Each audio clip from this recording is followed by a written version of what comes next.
Aklımda Allah, aşkımda Allah, aslımda Allah, kanımda Allah. Hasbi Rabbi Cellallah, ma fi kalbi gayrullah.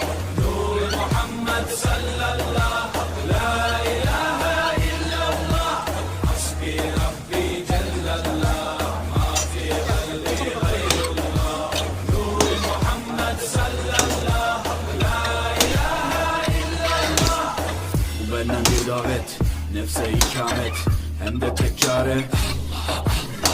Bu hayat imtihan, şeytandan intikam, sayısız iltifat. Güvendiğin dağlara kar yağmak ancak Allah asla seni satmaz. Düşünce kalkmalısın, şükürle kalmalısın, desin hep kalp atışın. Günahla esti yerler, daha gençsin derler. Bu hayat basamakları, çürük merdivenler. Senden